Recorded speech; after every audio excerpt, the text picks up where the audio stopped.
prayer will not be enough to restore it.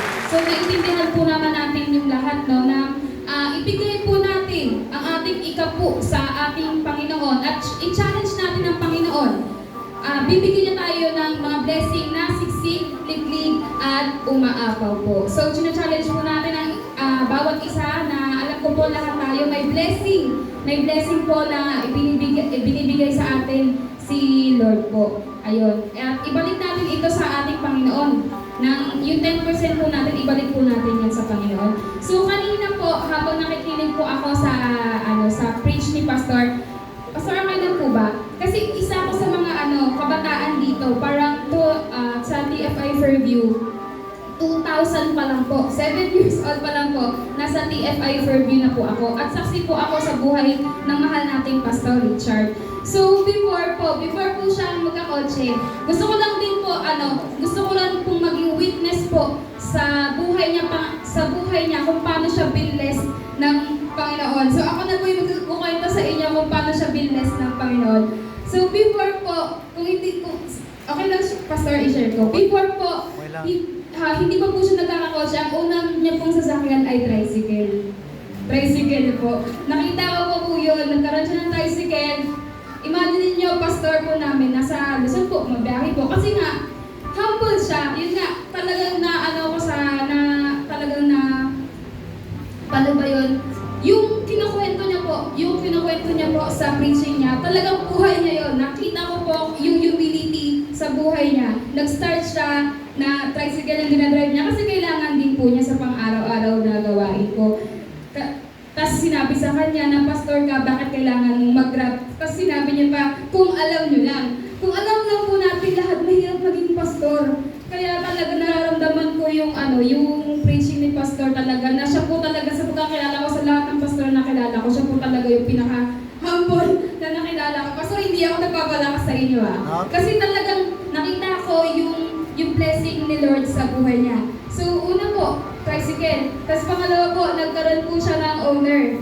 Owner naman po. Tapos, imagine ilang seater lang po yung owner. Pero pinagkakasya niya kami doon sa sasakyan niya. Siguro ang seater po sa owner, parang ilang po yung pastor? 5 lang. Mga 5, pero mga 10 na pagkakasya niya po kami doon. Ihatid lang kami. Maisabay lang kami pauwi, papunta at pauwi. Galing sa church po. Siyempre, dahil din po yun sa gawain niya sa Panginoon, hindi siya tumigil dahil para sa gawain ng Panginoon. And lastly po, nagkaroon po siya ng Toyota Avanza. So, yun po, di ba? Parang nakakatuwa po dahil po din sa gawain ni Pastor na hindi siya tumigil na mag-share ng gospel ni Lord. Kaya siya pinagpapala ni Lord, di ba po? And yun pa, Avanza na po yun hindi lang po 10 ang pagkakasya niya. Parang siguro mga 13 o 15 kaming mga kabataan na pagkakasya niya. Tapos imagine niyo po, pastor pa mismo ang maghahatid sa amin sa mga kanya-kanya naming bahay. Ganun po talaga siyang pastor talaga. At hanggang ngayon, nakita ko pa rin yung buhay niya talagang pinagpapala siya ng Panginoon. Nakakatuwa kasi sabi niya nga po, may lupa na nga po siya, kaya ako mismo natutuwa sa kanya. Deserve mo yan, pastor, kasi talaga namang simula bata ako talaga. Nakita ko hanggang ngayon hindi ka sumusuko, hanggang ngayon pinagpapala ka ni Lord. Amen po ba? Amen. So kaya maging example po talaga yung buhay ni Pastor sa atin na huwag tayo susuko ano man po yung mangyari sa atin, kung may makulang man po, kung may mga pinagpipriman po tayo ng mga pangarap natin, eventually ibibigay din talaga sa atin ni Lord yan. Kung hindi man maibigay yung prayer natin ni Lord, kung hindi man maibigay ni Lord yung prayer natin, kasi nga, kaya na hindi binibigay sa inyo yan, kasi meron siyang best na ibibigay para sa inyo. Naniniwala po ba tayo doon?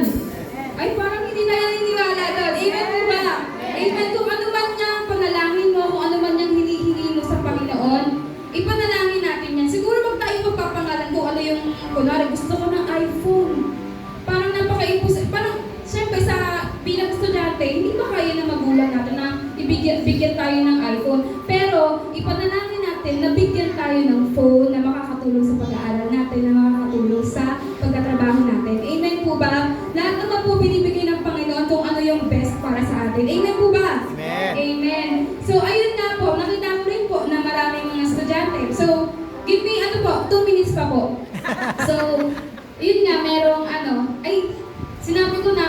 sinabi ko pa kay Pastor na hindi ako ready. Kasi baka wala na akong masabi. So ito na nga, sabihin ko na rin kasi minsan lang din naman po ako makapagsalita.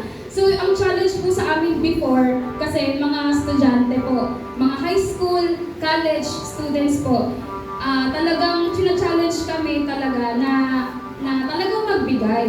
Kasi syempre, magkano po ba yung baon natin araw-araw? Ako po ng high school po ako, ang baon ko po is 40 or 50 pesos po. Kasi that time po malaki na yun. Makakabili ka na ng ano lang, palamig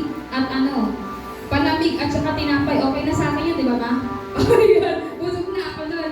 So sa worth, parang kinumpit ko pa yun. Worth 40 pesos po ang ano baon ko araw-araw. So may natatabi akong ano. So 40 times 5 equals 200. So 200 times 10%, 20. So yun yung itatabi ko. Tapos every Sunday po, iaano ko yun, ibibigay ko yun sa church. Ang Lord naman po, hindi naman po tumitingin yan. Ay, natatawa si Ate Princess.